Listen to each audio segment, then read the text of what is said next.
So today your question, or your problem was make a circle graph to display the following data. The grade 7 students at TVPS were surveyed. The question was, what is your technology of choice in the classroom? Here are the results. Windows Laptop 3, iMac 20, iPad iPhone 10, Chromebook 21, Nexus Galaxy 6. When you finish graphing the data, use Google Sheets to create the same data and compare your graph to the graph created on Sheets. Okay? Who wants to start off by sharing what they did on their hand-drawn copy of the circle graph? So I want to see step by step what you guys did in order to solve this. So first, what we did was, because there was 3 people who liked Windows laptop, that was a fraction over 60 because there were 60 people surveyed all in total. It was 3 over 60. We had to make the denominator 360 because that's how much degrees are in a circle. So we had to multiply by 6. So we did the same thing to the numerator, which made the 18. That's 18 over 360, so it was 18 degrees. How we found the percent was we did 3 divided by 60 equals 5%. We did that to each one of these. So what we did for the graph, circle graph, was that we took our results from here and we put it into a circle graph. So then we first found out all the measurements for the percentages. So then this was 18 degrees, 120 degrees, 60 degrees, 126 degrees, and 36 degrees. So we did it over here. So then this is what we got.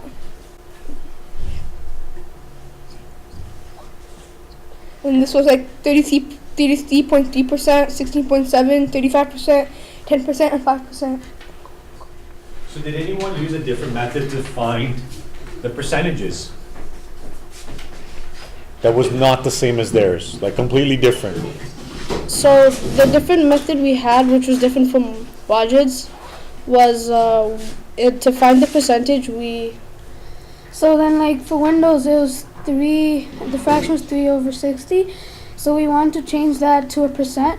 So to change it to percent, we did 3 divided by 60, and we got was 0.05. And then we know that decimal, fraction, and percent are basically the same thing.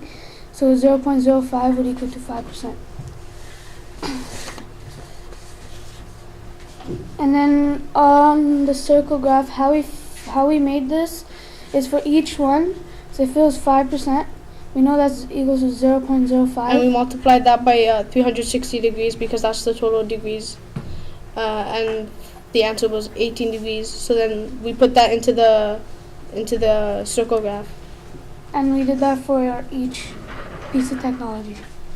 So would you say, how many of you in the class, show of hands, prefer to do the cross multiplying method or changing the percentage into a decimal like this?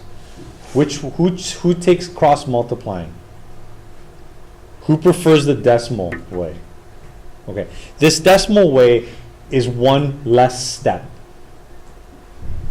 because you're just changing by this point in the game, because we've been doing this for such a long time, it's almost going to be automatic that 5% is 0.05.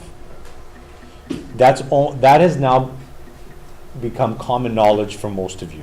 That's good news. Where this wasn't common knowledge 2 months ago. Okay, so you've built up to this level. So you've earned the right to skip a step because you've shown me in multiple ways how to do this. Okay, those are pretty much the 2 ways to convert a fraction, which in this case was out of 60 like everybody said, into 100. And you have to convert it to a percentage, which means out of 100.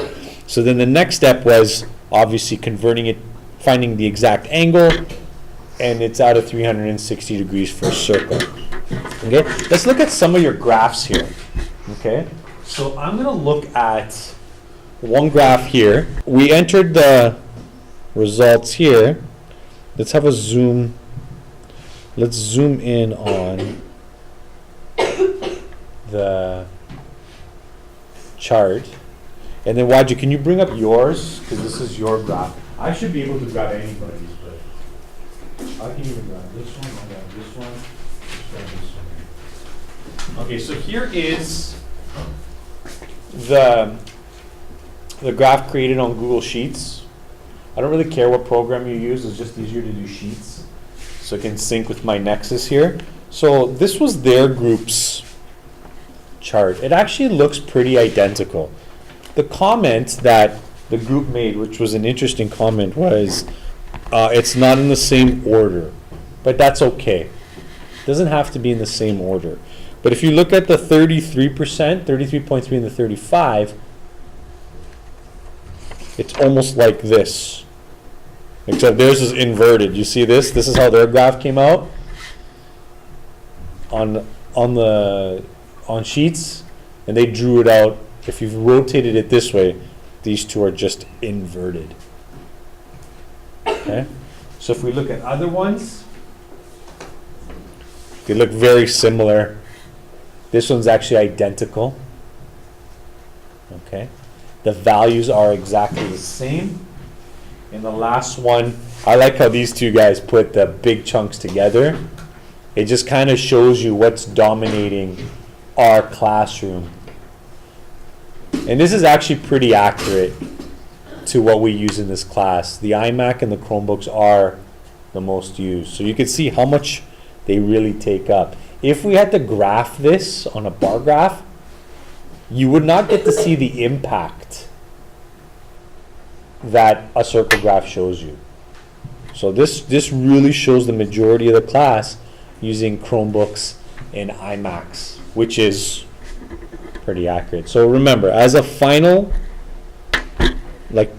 piece of to leave you off with circle graphs are more effective when you're looking at a sample of a population. It's rare that you're ever going to survey 100 people.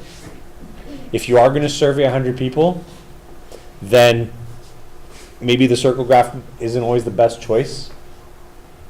But when you're trying to figure out in general how much something is happening, whether it's in a school, in the country, circle graph is your best bet.